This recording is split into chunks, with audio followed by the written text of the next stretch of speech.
Bonjour tout le monde. Encore une fois, Christian Bourg de chez Léger qui vous souhaite la bienvenue. Normalement, on se serait vu dans un événement organisé, on serait en train de manger un morceau ensemble et de discuter de réputation, mais les conditions étant, nous sommes tous, la plupart en tout cas, à la maison. Bienvenue dans ma cour arrière. Jamais j'aurais pensé organiser un événement réputation dans ma cour, mais effectivement, on y est.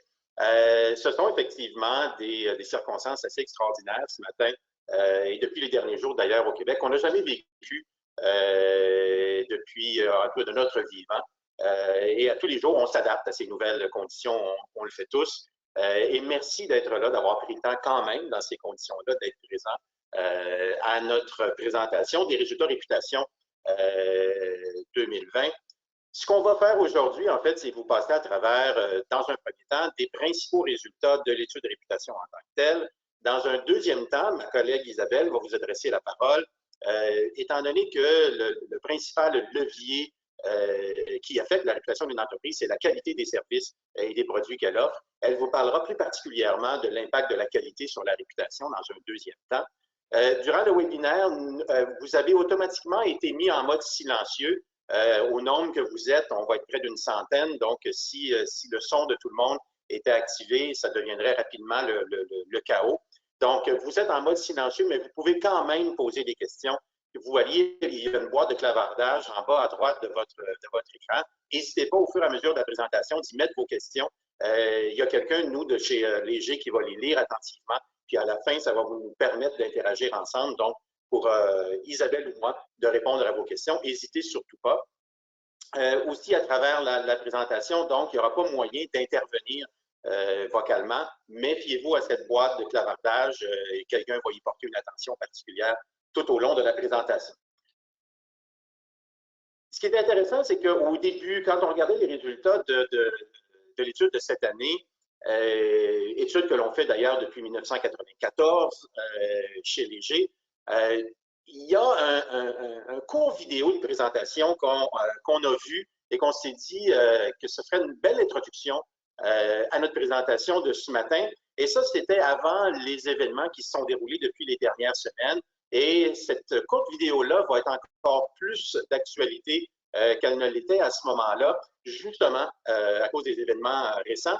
Et la raison pour laquelle cette vidéo-là nous intéressait plus particulièrement, c'est qu'elle est le produit un peu de l'entreprise qui trône au sommet de l'étude de réputation au Québec et au Canada anglais d'ailleurs, depuis 2009, en fait, qu'ils sont en première place. Et aussi, pour Google, c'est l'entreprise qu'on ne nommait pas jusqu'à maintenant, pour Google, c'est la façon à elle aussi de faire un peu un récapitulatif de l'année 2019, un peu comme l'étude de réputation souhaite le faire pour l'ensemble des entreprises. Et je vous laisse un peu en guise d'introduction, je vous laisse écouter cette vidéo.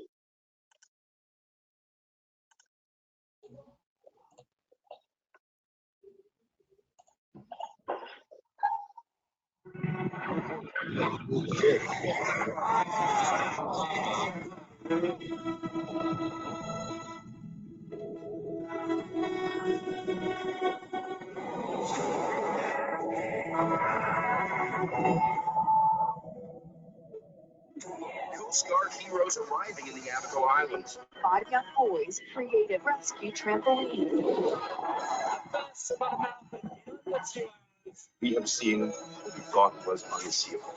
A relay of dogs will lead blind runner Tom Panic across the finish line. Nicolas Mahut lost in the French Open, but then his 7-year-old son ran onto the court to give his dad a big hug.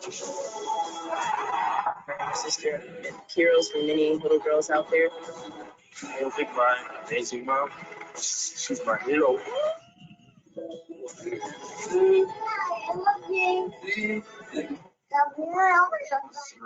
Exactly what I was thinking. When you are free to be you, it is the best feeling in the world. He's the Sully Sullenberger of pizza. My family is making a grant to eliminate their student loans. We know deep down what's right and what's needed. I'm going to fight this. Who says I can't? Nobody. Here it comes. Never been done in competition. Accountability Use your heart, your courage and vision to fix, to heal, to empathize, to connect. Because living life is something bigger than yourself is a hero's journey.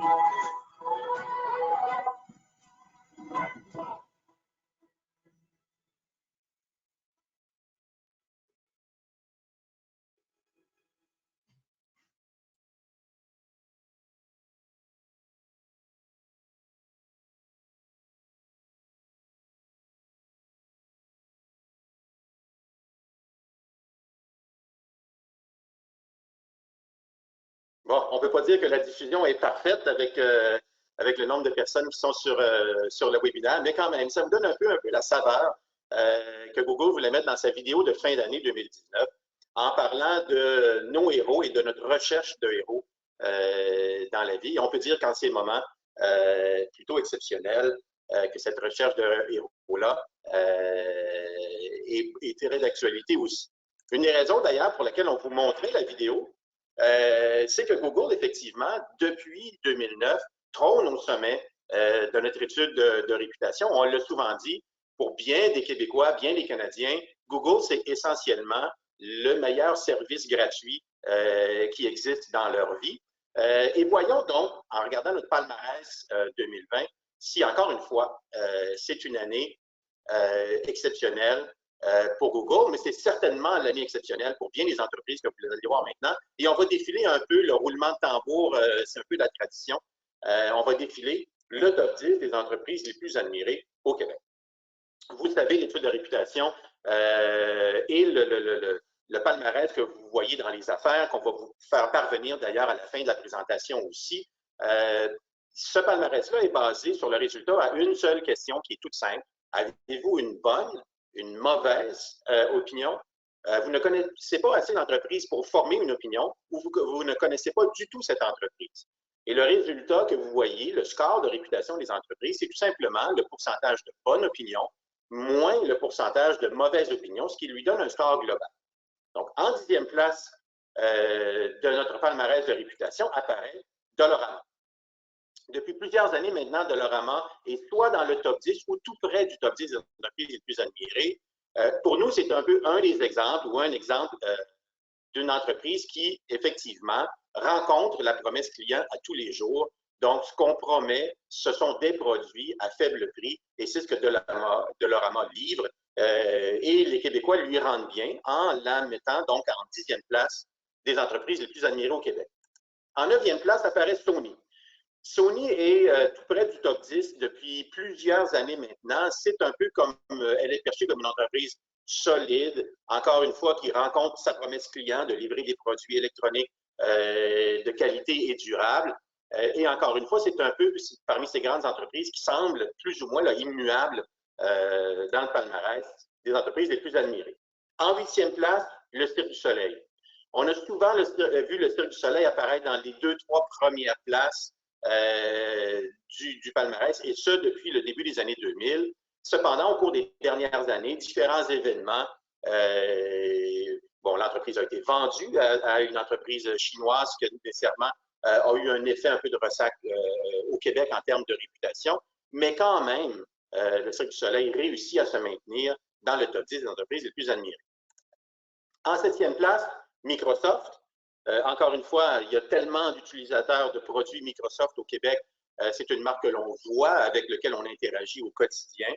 Et les Québécois semblent rendre à Microsoft quand même un score de réputation qui est très enviable. En 6e place, Interact. Encore une fois, c'est un produit fiable qu'on utilise à tous les jours. Il y a une forme de proximité qu'on a avec Interact, surtout que maintenant, quand on veut se prêter 20 $, on se l'envoie directement de façon électronique. Plus personne n'a 20 $ dans ses poches de toute façon.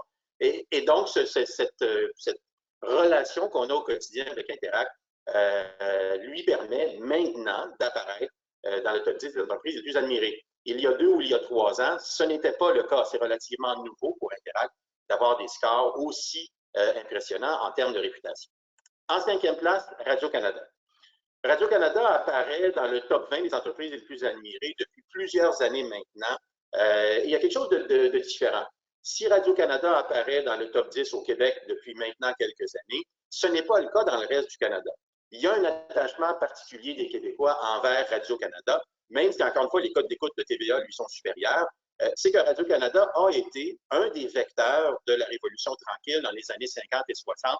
C'est par l'écran de Radio-Canada que les Québécois ont découvert René Lévesque, par exemple, mais nommez-en beaucoup d'autres, Lise Payette, la liste serait trop longue. Et il y a donc un attachement culturel particulier des Québécois à l'égard de Radio-Canada qu'on ne voit pas dans le reste du pays. En quatrième place, et c'est là une surprise, Google. Google est effectivement détrôné, n'est plus l'entreprise numéro 1 au niveau de l'indice de réputation au Québec, pour la première fois depuis d'ailleurs 2009. Et on va le voir tantôt, il y a plusieurs facteurs qui peuvent l'expliquer. Qui ne connaît pas quelqu'un dans son entourage qui n'est pas nécessairement trop tourné vers les théories du complot, mais qui a l'impression que son Google Home l'espionne, qu'on a l'impression qu'il y a une forme d'invasion de la vie privée qu'on ne connaissait pas auparavant. Plusieurs se questionnent à savoir qu'est-ce que les géants du web connaissent sur moi et sur mes agissements au quotidien. Et d'ailleurs, je ne dirai pas le nom trop fort, j'ai peur que mon Google Home me pose des questions, mais on a tous un peu cette relation-là entre les géants du web et nous au quotidien a changé depuis les dernières années. Les gens ont de plus en plus de craintes au niveau de la protection de leur vie privée. Et c'est un des facteurs qui peut expliquer pourquoi Google n'est plus numéro 1 au Québec, mais quand même en quatrième place, on ne peut pas dire que sa réputation est en péril à ce point. Donc, si Google n'est plus première, qui va l'être? En troisième place, IGA. Phénomène intéressant avec IGA, vous connaissez, plusieurs d'entre vous vont connaître aussi, on a l'étude réputation qui porte sur la réputation des entreprises, mais on a aussi une étude similaire qui porte sur l'expérience client en magasin et en ligne, qui s'appelle l'étude WOW. Et IGA et Métro se livrent une lutte à finir. Les deux grands donc, de l'épicerie se livrent une lutte à finir dans les deux études. Si au cours des dernières années, Métro a dépassé IGA en termes d'expérience client en magasin, IGA a un petit avantage en termes de réputation, mais on ne présente ici que le top 10. Métro est juste à l'extérieur de ce top 10-là, donc chauffe un peu son principal compétiteur IGA, alors que dans l'étude WOW, c'est IGA qui vient chauffer un peu Métro. Donc, deux grands épiciers au Québec qui ont quand même la cote de la part des Québécois, et particulièrement ici dans l'étude réputation pour IGA qui se trouve en troisième place. En deuxième place, Canadian Tire. Canadian Tire est une de ces entreprises qui, à travers le Canada en entier, mais aussi au Québec, fait appel à, on a tous des souvenirs d'enfance, probablement que votre premier vélo, quand vous étiez jeune, venait de chez Canadian Tire. Il y a une relation un peu symbiotique des Canadiens, des Québécois envers cette grande marque-là. Plusieurs se sont demandé, oui, mais ce n'est pas une marque québécoise, il n'est pas plus canadien que Canadian Tire. Mais encore une fois, c'est cette relation de longue date, de proximité qu'on a avec l'argent Canadian Tire, avec, encore une fois, des souvenirs d'enfance. Il y a quelque chose, il y a un lien des Canadiens et des Québécois envers Canadian Tire qui demeure très fort à travers le temps, et c'est une des raisons pour lesquelles il se trouve en deuxième place. Qui est donc l'entreprise numéro 1 au Québec? Qui est donc l'entreprise qui vient détrôner Google? Eh bien, cette entreprise-là, c'est Jean Coutu. Il faut se souvenir qu'à l'époque, Google était venu déloger Jean Coutu de la première place, et aujourd'hui, Jean Coutu lui rend bien en étant première. Et encore une fois, un peu comme d'autres à l'intérieur de notre top 10, Jean Coutu, c'est une entreprise qui rencontre les attentes de ses clients, qui répond à sa promesse client à tous les jours. Et je dirais même, en ces temps plutôt incertains, quand on dit on trouve de tout, même un ami, il n'y a pas une promesse client plus près des gens que celle-là. Et donc, bravo à Jean Coutu qui est première au classement de réputation cette année. Au-delà du classement du top 10, parce qu'on sonde plus de 280 entreprises au total à l'intérieur de cette étude, il y a des baisses importantes. À chaque année, donc, il y a toujours des entreprises qui écopent, alors qu'il y en a d'autres qui vivent des très bonnes années. Je ne pense pas qu'il y ait de surprise pour personne de voir apparaître au premier rang Desjardins. Je n'ai pas besoin non plus de vous dire pourquoi l'entreprise perd 39 points de réputation cette année. À chaque année, on voit des entreprises qui vivent des crises importantes et ces crises-là ont un impact direct sur le résultat. Donc, ce n'est pas seulement Desjardins qui écope, mais c'est tous ceux qui empruntent la marque Desjardins. Desjardins Sécurité financière, réseau indépendant, Desjardins Assurance aussi connaissent des baisses importantes et on n'est pas surpris non plus. D'autres entreprises vivent aussi des années plutôt difficiles. Si on les prend par le bas, à moins 13, donc il y a Rona. On le sait, à l'automne, donc la collecte de données pour l'étude de réputation se fait du début décembre jusqu'à à la fin janvier. Au courant du mois d'octobre, du mois de novembre, Lowe's et donc Rona annoncent la fermeture de certains magasins. C'est assorti de certaines coupures d'emploi aussi. Et ça, les gens réagissent de façon relativement viscérale à ce type de nouvelles-là. Ce qui fait que cette année, en 2020, Rona devra travailler fort pour aller récupérer ces 13 points qu'elle a perdus, donc en quelques mois. Air Canada a aussi connu une année relativement difficile. Plusieurs choses, de l'acquisition potentielle de Air Transat jusqu'à d'autres phénomènes aussi qui sont venus affecter la réputation d'Air Canada. Un moins 14, voyons si dans les conditions actuelles, Air Canada est en mesure de pallier à cette crise de réputation-là. On le verra.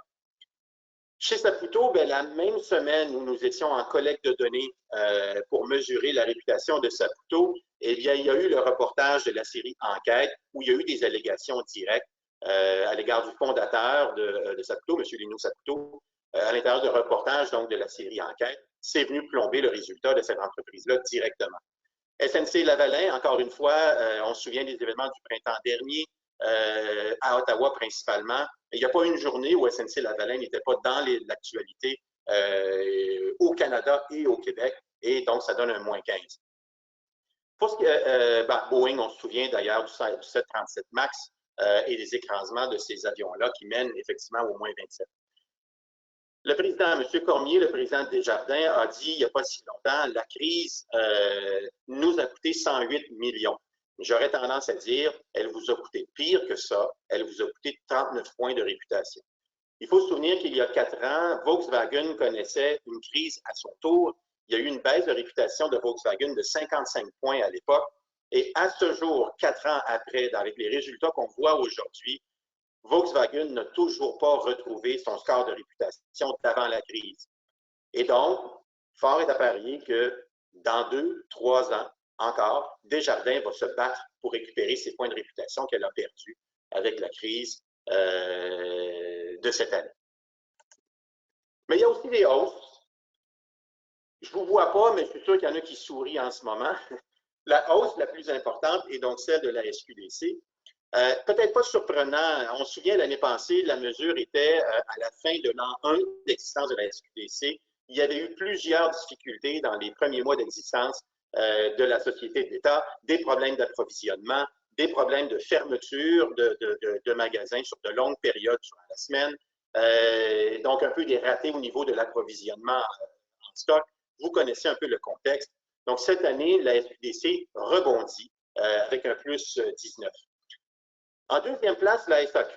Ce qui est intéressant, c'est que la SAQ, qui d'ailleurs, je parlais d'études WOW il y a quelques instants, est numéro 1 dans l'étude WOW au niveau de l'expérience client en magasin et aussi première au niveau de l'expérience client en ligne.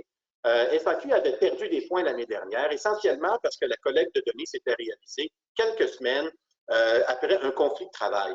Et les Québécois vivent mal les conflits de travail en termes de score de réputation. Ça avait coûté quelques points à la SAQ. À l'intérieur d'une seule année, tous ces points-là ont été récupérés par la SAQ avec un plus 10 cette année.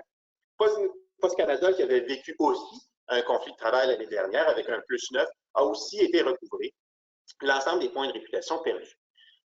Molson Coors, qui depuis les 2-3 dernières années avait plus de difficultés dans notre étude, cette année récupère 8 points. On a souvent dit au Québec que la réputation de Molson était directement liée à la performance des Canadiens. Eh bien, cette année, ça s'avère totalement faux. En 5e place, et on va en reparler tout à l'heure, Hydro-Québec. Ça fait maintenant 4 années d'affilée que Hydro-Québec connaît des hausses significatives de son score de réputation. On a rarement vu une entreprise, année après année, monter des marches importantes au niveau de son score de réputation. Et il y a un contexte unique qui fait qu'Hydro-Québec, aujourd'hui, se retrouve peut-être où elle était dans les années 70, c'est-à-dire non pas seulement une entreprise publique qui nous livre un service à tous au quotidien, mais en quelque part une marque forte de ce qu'est le Québec d'aujourd'hui. Elle avait cette cote-là durant les années 70, 80, jusqu'au début des années 90. Par la suite, elle a écopé pendant plusieurs années, ou peut-être on l'apercevait comme étant seulement une entreprise fournisseur de services. Mais depuis les 4 dernières années, il y a un phénomène unique chez Hydro-Québec qui fait qu'encore cette année, avec un +8, elle se retrouve parmi les plus fortes hausses à notre enquête.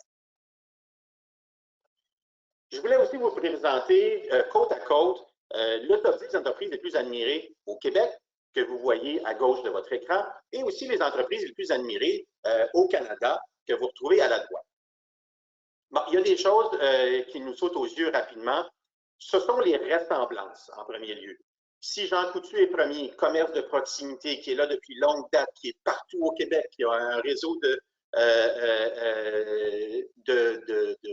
marchands, de pharmaciens indépendants très important au Québec, c'est un peu la même chose pour Shoppers Drug Mart dans le reste du Canada, ce qui lui vaut la première place. Google est toujours deuxième, elle n'est plus première non plus dans le reste du Canada, mais encore une fois, elle a des scores relativement importants au Québec comme au Canada d'ailleurs. Ce qui est intéressant, c'est que dans les deux cas, autant ici que dans le reste du pays, Google subit quand même une chute depuis les dernières années de son score de réputation qui lui permettait de se maintenir en première place jusqu'à cette année, mais qui maintenant fait qu'elle n'est plus première, ni ici, ni dans le reste du Canada. Canadian Tire, on en parlait tantôt, l'attachement unique des Canadiens envers cette marque-là lui donne un positionnement intéressant partout. Microsoft, qu'on retrouve dans le top 10 aux deux endroits aussi. Sony, même chose. Et là, il y a un peu de différence. Kellogg, Costco réussit et Samsung réussissent à se tailler une place dans le top 10 dans le reste du Canada, alors qu'ici, au Québec, ces entreprises-là ne sont pas si loin que ça, mais n'ont pas des scores aussi enviables. Et on voit même des gens comme Interact, qui d'ailleurs, au Canada anglais, depuis les dernières années, est venu se hisser là, parmi le top 10 des entreprises les plus admirées. Mais ce que vous allez voir aussi, c'est qu'il y a des habitués du top 10 qui n'y sont plus. Tim Hortons, par exemple, qui était soit au Québec, soit dans le reste du Canada, mais encore de façon plus importante dans le reste du Canada, dans le top 10 jusqu'à il y a 3 ans, eh bien, la crise qu'elle a vécue il y a maintenant près de 3 ans, l'affecte toujours aujourd'hui et elle n'est plus dans le top 10 des entreprises admirées, même pas dans le top 20 des entreprises les plus admirées, ici comme ailleurs au Canada d'ailleurs.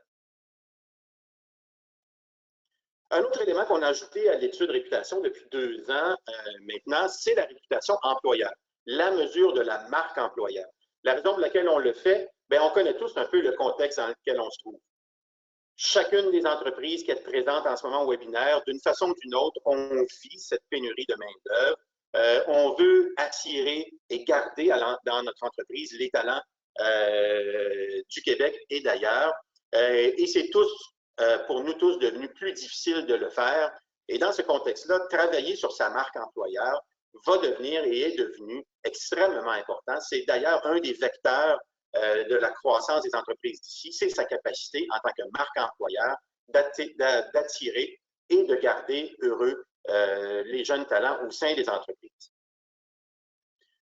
Notre mesure, donc l'indice de la marque employeur, d'ailleurs, on va vous envoyer l'ensemble des résultats du palmarès des entreprises au niveau de la marque employeur à la fin de la présentation, est basée sur 4 questions. L'ambiance perçue, donc est-ce que ça a l'air le fun de travailler dans cette entreprise-là? Jusqu'à quel point vous êtes attiré envers cette entreprise-là à titre d'employeur? Comment vous voyez le futur de l'entreprise? Est-ce que son futur vous semble prometteur parce qu'on veut aller vers des entreprises gagnantes? Et jusqu'à quel point l'entreprise, cette entreprise-là, selon vous, est-ce que les valeurs de l'entreprise correspondent à vos valeurs? Ces 4 vecteurs-là créent la marque employeur que l'on mesure donc à partir d'un indice similaire, donc qui va jusqu'à une note de 100. Donc, un indice qui est similaire à celui de la réputation, mais qui est basé sur l'intersection de 4 variables plutôt que la question de réputation traditionnelle.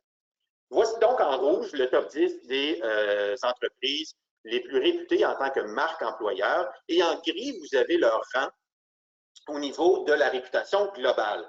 La première chose que vous allez remarquer, c'est que plusieurs de notre top 10, ou des entreprises qui sont proches du top 10, au niveau de la réputation globale, sont aussi parmi les entreprises dans le top 10 de la marque employeur. Autrement dit, plus on soigne sa marque sur le marché, plus on devient attirant comme marque employeur. Et je vous dirais aussi, le phénomène fonctionne à l'inverse.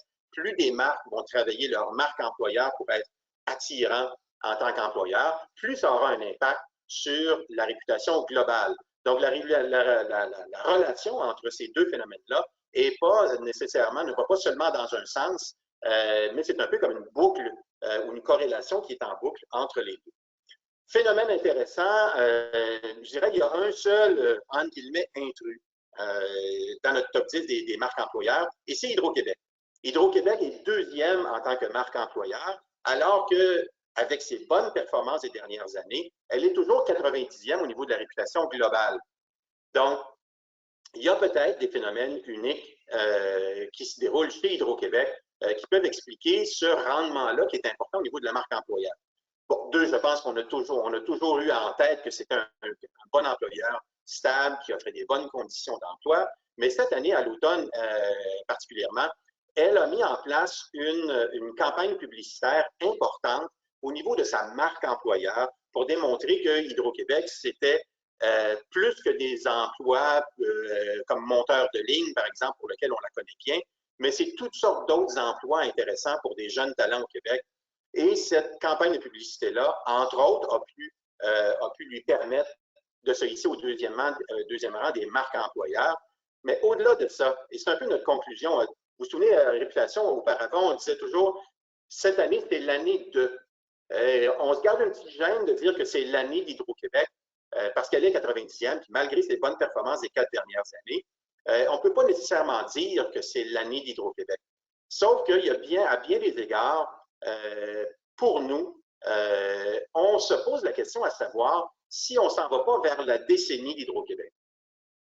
On se souvient de notre première mesure en 1994, Hydro-Québec est deuxième en termes de réputation. De 1994 à 2015, c'est une lente descente vers un score même qui a été à une certaine époque négatif en termes de réputation. Et là, depuis l'arrivée de M. Martel, qui maintenant, bon, on va quitter pour se diriger vers Bombardier, mais depuis l'arrivée de M. Martel de la nouvelle direction, on est passé du 245e rang au 90e. C'est 45 points de réputation qu'Hydro-Québec a su gagner depuis les 4 dernières années. Et ça, il y a plusieurs facteurs qui doivent l'expliquer. Oui, il y a les efforts de la nouvelle direction, une espèce de nouvelle transparence. On trouvait avant Hydro-Québec trop opaque, maintenant elle est transparente. Un peu comme si quelqu'un était entré chez Hydro-Québec, avait décidé d'ouvrir les fenêtres, d'ouvrir les rideaux et de laisser rentrer l'air de l'extérieur. Mais il y a aussi d'autres phénomènes qui peuvent l'expliquer. Au cours des 4 dernières années, les 5 dernières années, sinon plus, on parle au Québec et ce qui est le plus en vogue, c'est effectivement de s'éloigner des hydrocarbures, de se tourner vers des sources d'énergie propre. On parle de plus en plus d'électrification des transports. Et peut-être ce contexte-là, ce nouveau contexte-là, va permettre à Hydro-Québec de se trouver dans les mêmes conditions qu'elle était au début 70, c'est-à-dire au-delà d'une bonne entreprise qui livre un bon service, elle se retrouve à un moment où elle, en quelque part, elle représente, elle est peut-être le symbole de ce que le Québec veut devenir. C'était le cas à l'époque et c'est le cas maintenant. Je vais me présenter, puis encore une fois, fiez-vous pas à la qualité sonore du vidéo. Je vais vous présenter une publicité de 1970 et pour moi, elle symbolise bien comment elle était à ce moment-là à un tournant de notre histoire collective et comment elle se retrouve aujourd'hui, peut-être, au même endroit. Fiez-vous pas non plus à la qualité du vidéo, on n'était pas en HD en 1970.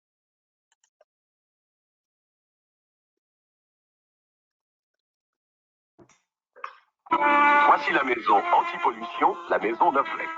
Anti-fumée, anti-bruit du chauffage, anti-pièces de rechange, anti-manque d'eau chaude, anti-espace perdu, anti-temps perdu, anti-lavage des rideaux souvent, anti-ménage tout le temps et anti-pollution. La maison toute à l'électricité Neuflec. Soyez jeune, soyez libre, soyez électrique.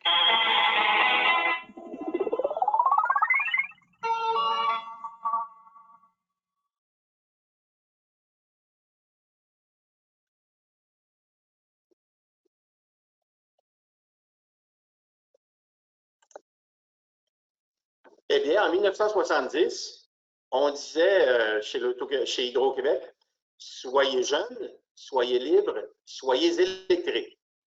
Possiblement qu'elle pourrait dire la même chose aujourd'hui.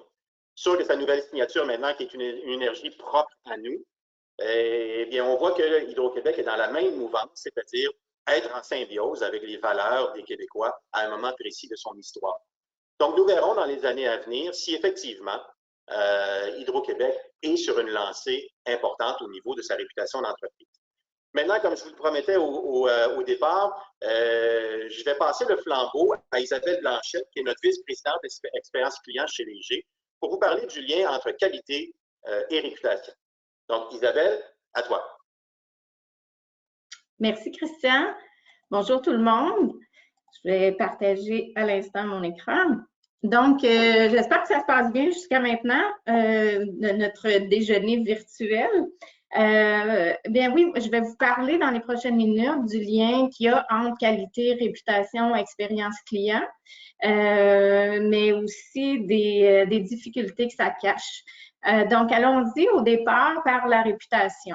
Bon, le Larousse nous définit ça de 3 façons, mais comme Christian le mentionnait, chez Léger, dans l'étude réputation, on vise en fait la deuxième définition en demandant si votre clientèle a une bonne ou mauvaise opinion de votre entreprise.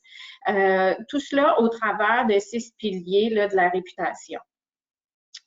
Comme on mentionnait aussi, depuis des années, depuis que l'étude existe, c'est surtout la qualité qui ressort là, comme le pilier déterminant pour évaluer la réputation d'entreprise. En fait, c'est numéro 1 pour 67% des 2 tiers, dans le fond, des secteurs qu'on a sondés. Puis pour le tiers restant, mais ça arrive en deuxième position après l'honnêteté puis la transparence. Donc, c'est clair que le fait que l'entreprise offre un produit ou service de qualité, c'est primordial pour qu'un client en ait une bonne opinion de l'entreprise. De l'autre côté, l'expérience client, c'est quoi? Bien, ça aussi, ça peut être défini de différentes façons. Mais en gros, c'est l'ensemble des émotions que le client va vivre ou ressentir tout au long de son parcours de consommation du produit ou service avec l'entreprise. Puis même dans un scénario ultime, avant, dans la portion avant, juste votre nom, votre logo peut soulever des émotions, des perceptions ou générer des attentes ou pas, pauvre Canadien. Mais sincèrement, ce qu'on veut, c'est de vous faire prendre conscience, un peu comme Christian le mentionnait aussi, c'est qu'au niveau de la marque, avant même d'interagir avec vous, ça peut développer, consciemment ou pas, des attentes déjà envers votre service ou même la qualité, la performance du produit ou du service dans son utilisation. Donc, finalement, ce qu'on convient, c'est que le produit que je choisis de prendre, le prix que je suis prête à payer pour celui-ci, puis comment vont se dérouler toutes mes interactions dans le avant, c'est-à-dire le site web, les publicités, ce que mon entourage en pense, dans le pendant, donc que ce soit au moment d'entrer en magasin, l'accompagnement que je reçois, la façon que le site web est construit aussi dans mon magasinage en ligne, l'attitude des employés, le processus transactionnel, donc tout le avant, pendant et même le après. Donc, une fois que je l'ai acquis, le produit, le service, au niveau de l'utilisation, mon support que j'obtiens quand j'ai des questions, puis même comment on me reçoit ou qu'on aborde mon insatisfaction, tout ça va déterminer non seulement l'expérience client, mais clairement, ça, inévitablement, ça influence mon opinion sur la marque. Donc, c'est le lien là qu'on voulait amener jusqu'à ce point-ci. Mais là, comme un peu Christian disait, je ne vous vois pas non plus, mais en même temps, vous devriez vous dire, OK, mais à date, on savait déjà tout ça. C'est sûr que c'est assez le bon sens, le gros bon sens que je suis en train de vous dire jusqu'à maintenant, mais je vous relance la question à ce moment-là. Si c'est si simple puis clair comme concept, l'expérience client. Comment se fait-il, malheureusement, qu'on a près du quart des entreprises qui ont été sondées, qui ont un score de 10 sur 100 ou moins? On en a le 2/3 qui n'atteignent pas un score de 50. Puis, on a même dans notre top 10, 4 entreprises qui ont soit une stabilité ou qui ont reculé dans leur score réputation. Même avec notre étude de WOW, de l'expérience client, c'est seulement qu'une douzaine d'entreprises qui obtiennent un indice au-dessus de 90. Fait qu'encore une fois, si c'est si simple que ça, ce dont on parle depuis quelques minutes, comment se fait-il qu'on n'a pas plus d'entreprises qui se démarquent au top? Bien, simplement parce que l'expérience client, c'est exigeant. Ça demande beaucoup d'investissement, d'efforts, de mobilisation. Puis je vais essayer en 4 points de vous expliquer en quoi c'est si exigeant. La première expression qu'on a, making common sense, common practice, dans le fond, ça revient à dire transformer le bon sens en pratique courante. Mais c'est justement là le défi, c'est que c'est tellement évident, parfois, bien, on prend ça à la légère, l'expérience client. Sauf que le piège, c'est que le fait de savoir ne garantit pas une exécution en ligne avec l'expérience qu'on veut faire vivre. Donc, un exemple que je donne souvent en formation, c'est on a tous appris des consignes à l'école, à quoi faire s'il y a une alerte d'incendie. Hein? On ne doit pas se diriger, prendre la poignée, on est censé toucher la porte parce que si c'est chaud, ça veut dire qu'il y a du feu de l'autre côté. Donc, il vaut mieux prendre une autre sortie. Ici, finalement, c'est correct d'ouvrir la porte. On nous recommande de ramper parce que la fumée monte, donc c'est plus facile pour la respiration. Mais je garantis que s'il fallait que dans la classe où on serait, dans la formation, il y avait vraiment le feu à l'édifice, je garantis qu'on n'est pas nombreux qui allons appliquer tout ça live dans l'action. C'est la même chose avec l'expérience client. On a beau savoir la promesse client à livrer, comment la pratiquer, mais quand la routine du travail embarque, ajouter à ça notre humeur quotidienne, les tâches que je suis peut-être en retard à accomplir, les demandes du client, la performance qu'il faut que je livre, bien, ça se peut que ça devienne moins un automatisme de livrer mon expérience client. La même chose, c'est pourquoi c'est difficile de livrer une expérience exemplaire, c'est que ça doit être fait en continu. Ça devrait se manifester tout le temps pour être considéré par le public comme une expérience client exceptionnelle. Donc, c'est pas cette cliente-là, je l'aime assez, je vais la chouchouter de bout en bout. Puis bon, mais là, aujourd'hui, là, j'ai mon quota. Fait que ça, cette tâche-là, oui, mais demandez-moi-en pas trop pour le reste. Non, ce qu'on s'attend pour faire vivre une expérience exceptionnelle, il faudrait que 100% des employés, dans 100% du temps, livrent 100% des comportements attendus pour 100% des clients. Fait que tout ça, vous comprendrez, ajouté aux raisons que j'ai déjà données dans le premier point, bien, c'est pas évident que tout le monde soit au même niveau tous les jours dans tous les dossiers qu'ils vont traiter ou gérer. Un troisième point pour lequel c'est difficile de se distinguer par une expérience client, c'est que si on veut que ça devienne vraiment l'opinion générale, bien, ça ne peut pas être juste l'affaire des opérations. Il faut que la vision client transcende dans l'entreprise. Si on pense à des Disney ou des Ritz-Carlton qui sont reconnus mondialement pour leur expérience client, bien, c'est sûr qu'ils sont totalement, leur entreprise est définie et structurée en fonction de cette expérience-là exclusive qu'ils veulent faire vivre. Puis tout est aménagé pour faciliter cette exécution-là en continu, puis cette reconnaissance-là de la livraison en continu. Fait qu'il faut que ce soit dans l'ADN, il faut que ce soit endossé par tous, puis intégré par tous les employés aussi. Puis finalement, pourquoi c'est difficile de se démarquer en expérience client? Bien, on est en plein cœur des relations humaines. Fait qu'on gère des égos, on gère des habiletés, on gère des connaissances. D'un côté, on a un client avec son identité, ses attentes, son contexte. En face de lui, un client avec les mêmes composantes et en plus un environnement professionnel dans lequel il doit évoluer. On a aussi par-dessus ça un gestionnaire qui doit coordonner tout ça, qui doit veiller et observer dans l'action ce qui se passe, puis ajouter là-dessus un coaching en savoir-faire, en savoir-être. Donc, on est en pleine subjectivité. Donc, ça ajoute encore là des perspectives qui peuvent être contrastantes puis amener des difficultés dans l'exécution de l'expérience client. Mais là, il ne faut pas se décourager.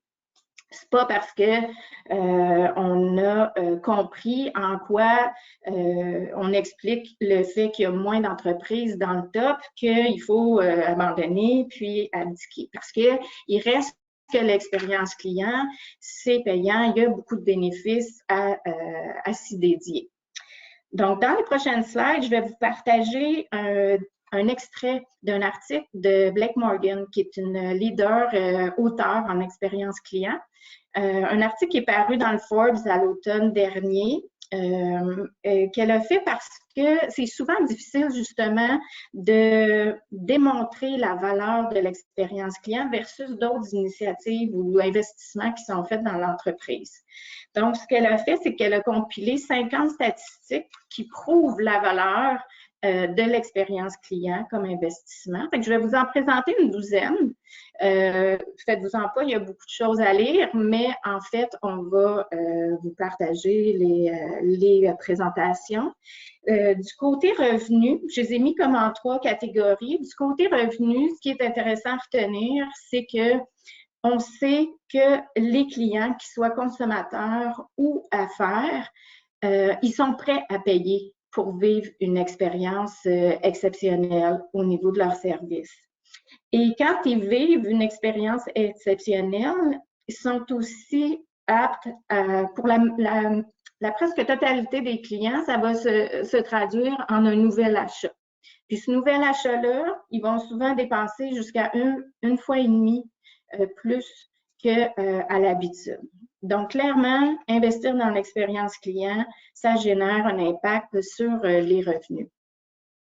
Deuxièmement, au niveau de la performance globale de l'entreprise, ce qu'on peut retenir dans les statistiques que je trouvais intéressantes dans cette catégorie-là, c'est que c'est prouvé que des employés engagés vont générer des expériences supérieures à la moyenne. Et on vient de le voir, des expériences supérieures, les gens sont prêts à payer pour ça et ils vont même investir davantage dans une entreprise. À part les employés, on sait aussi que lorsque le PDG, donc je parlais tantôt que ça ne doit pas être juste l'affaire des opérations, mais si le PDG est lui-même investi dans son organisation, qui a une culture santé client et qu'on fait vivre l'expérience client au quotidien à tous les niveaux, bien, on va voir une croissance plus importante dans ces entreprises-là que pour celles qui leur sont concurrentes là, où le PDG est moins investi. Et finalement, ce qui est intéressant, c'est quand on se penche aussi sur des exercices de révision du parcours client. Donc, ça, c'est prouvé que ça ne vous aide non seulement à améliorer et optimiser l'expérience qui va être vécue, mais ça permet aussi de revoir l'efficacité opérationnelle. Parce qu'en fait, au travers de par sa nature, l'exercice de design thinking et de refonte de parcours, bien, on se passe aussi sur les principes lean, et etc. Donc, on va chercher un gain d'efficacité et de productivité aussi en se penchant sur la façon de faire les choses. Finalement, au niveau de la rétention et de la loyauté, bien, on a vu dans plusieurs projets, et c'est ce que les stats ici nous indiquent, c'est qu'une fois que la stratégie expérience client est claire puis est bien exploitée, bien, ça va se voir aussi dans la hausse de l'opinion, donc certainement une bonne réputation. Ça va se voir aussi dans la réduction de l'attrition ou du churn de la clientèle. Puis, ça se voit aussi dans la hausse de la loyauté. Puis, qui dit loyauté, dit ambassadeur, dit référencement. Donc, tout ça, c'est des synonymes, encore une fois, de baisse de coûts pour l'organisation et génération de revenus. Donc, si on sait que c'est complexe, mais en même temps, c'est payant, qu'est-ce qu'on fait avec tout ça? Où est-ce qu'on va? Ben, travailler avec votre marque. Mais certainement, on a parlé de qualité du service, comme quoi que c'était un facteur déterminant pour le client dans l'évaluation qu'il va faire de l'entreprise. Mais mon côté, moi, est plus pragmatique de l'expérience client. Donc, mon approche, c'est oui, des clients satisfaits, oui, un excellent service. Mais la stratégie que je privilégie, c'est davantage une stratégie où on va viser comme objectif de livrer la promesse de marque pour générer des clients récurrents. Donc, ultimement, on revient quand même à mettre l'importance sur le service et la satisfaction parce que les clients récurrents, c'est des clients comblés. Mais la différence est dans l'élément qu'on ne tient pas seulement compte du focus sur le service, qui est souvent ce qui est prêché là, dans l'industrie de l'expérience client, mais on parle aussi des autres composantes. Donc, votre stratégie expérience client, elle doit être totale. C'est-à-dire que la combinaison entre le prix, le produit et le service, ça doit résonner avec votre promesse de marque pour faire du sens et être pertinent pour le client. Si on prend l'exemple, par exemple, de McDonald's, on sait que ce n'est pas le restaurant 5 étoiles quand on pense à la marque McDo. Par contre, on sait que les gens y retournent parce que c'est rapide, c'est propre, puis c'est pas cher. Fait que peu importe où on est dans le monde, on voit un McDo, on sait à quoi s'attendre, puis on sait ce qu'on retrouve, c'est exactement ce qui se produit. D'ailleurs, si on se souvient, en 2015, ils ont essayé des menus plus raffinés, puis même le service au table. Mais ça n'a pas fonctionné, que ce soit au Canada, en Europe, aux États-Unis. Tout simplement parce que, la logistique n'était pas au rendez-vous. Ça générait des retards, ne serait-ce que, oh mon Dieu, je ne sais pas, le client il est assis où dans le restaurant. Donc, on scrape la rapidité, on impacte la chaleur des aliments par le temps qu'ils arrivent, parce que là, il y a un roulement, il y a des menus qui sont prêts, qui attendent. Donc, en bout de ligne, ça ne représentait pas du tout ce qu'on attend d'un fast-food et encore moins de McDo. Donc, c'est vraiment là que vous voyez l'essence, puis on l'a vu même tantôt dans le top 10 avec Dollarama. Oui, c'est hyper important pour l'expérience client de jouer sur l'élément relationnel et au moment du service et de l'interaction employé-client. Mais c'est tout aussi important que ce service-là soit fonction de votre marque et du produit livré et du prix associé. Donc, finalement, c'est ce que je vous recommande pour faire un virage centré client. C'est simplement partir de votre promesse de marque. Qu'est-ce que vous voulez être pour votre clientèle? Qu'est-ce que vous voulez représenter? Et ça, c'est important que ce soit défini en un énoncé clair et concis, mais surtout que ce soit traduit en action et en attente envers vos employés selon leur rôle dans l'entreprise. Donc, pour moi qui est à l'accueil ou pour moi qui est à la facturation ou pour moi qui est dans le développement de produits, qu'est-ce que je dois faire dans mon quotidien pour qu'en bout de ligne, quand le client va acquérir mon produit ou mon service, il va ressentir ou il va être comblé selon ses attentes. Donc, c'est vraiment la marque, le déclencheur. Et après ça, faire le tour de tous les éléments d'une entreprise centrée client et de regarder, d'évaluer où vous en êtes. Au niveau de l'intégration, de la sélection des employés, est-ce que je le fais en fonction de la promesse de marque? Est-ce que je choisis mes employés pour que ce soit facile de connecter avec ma marque? Est-ce que je les place en situation gagnante dans leur quotidien au niveau des connaissances, des compétences, les processus même? Est-ce que tout ça, ça l'aide à bien livrer la promesse de marque ou finalement, je rends ça complexe, puis juste les processus font en sorte qu'il ne peut pas livrer la promesse de marque. Aussi au niveau de l'exécution de son travail, est-ce qu'il y a les latitudes nécessaires pour prendre les décisions, et toujours en fonction de son rôle, mais est-ce que le cadre opérationnel lui permet de bien exécuter la marque? Et les gestionnaires qui l'encadrent, eux autres aussi, est-ce qu'ils sont bien outillés à l'accompagner puis à le développer dans cet environnement-là? Au niveau voix du client, employé, mesure, est-ce qu'on se sert de notre clientèle pour comprendre et savoir ce qu'ils pensent de la promesse? Est-ce qu'on est bien en train de livrer ce qui correspond à leurs attentes? Et les employés, on pense beaucoup au sondage client, mais l'employé, lui, qui interagit avec le client, qui entend les commentaires de ce qui se passe avec la concurrence, qui vit les processus, il y a plein de choses à nous dire à comment optimiser la livraison de la promesse de marque. Même chose dans les mesures. Est-ce qu'on a des mesures expérience client parmi nos objectifs qu'on donne à nos employés? Et après ça, quand on arrive à la gouvernance, dans les comités de direction, est-ce qu'on révise les résultats d'expérience client ensemble? Est-ce qu'on parle de ce que disent nos clients, comment ils disent, quels mots ils choisissent? Et est-ce qu'on prend compte de l'impact de l'expérience client dans nos décisions d'affaires ou c'est surtout les revenus et les bénéfices qui drivent les décisions? Et finalement, bien, quand on fait tout ça, bien, comme c'est demandant, exigeant, ça demande des efforts, du temps, c'est important de célébrer puis de remarquer les accomplissements qu'on fait au niveau de notre transformation.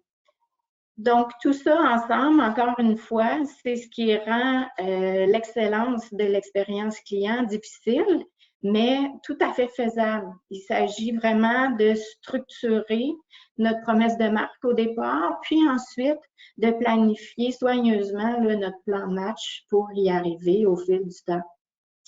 Alors, en résumé, ce que je vous propose de retenir, c'est que oui, l'expérience client, c'est exigeant, mais c'est payant. Ce qui est important, comme on dit, c'est qu'au cœur de l'expérience, il doit y avoir une promesse de marque qui est clairement définie. Et c'est ça qu'il faut faire ressentir à nos clients. On a vu que des employés engagés puis des clients consultés, ça aide à générer les bénéfices. Donc, c'est important d'y travailler puis de s'en servir. Ensuite, une exécution qui est faite en fonction de la promesse de marque, bien, c'est totalement un gage de réussite. C'est la clé du succès. Et donc, pour tout ça, bien, expérience client et réputation sont clairement liés. Puis, c'est un gage de succès sur lequel tout le monde devrait s'engager dès aujourd'hui. Alors, voilà. Christian, je te retourne la parole. Parfait. Merci, merci Isabelle. Ce qu'on voulait vous présenter ce matin, c'est un peu un sommaire des résultats de leur implication.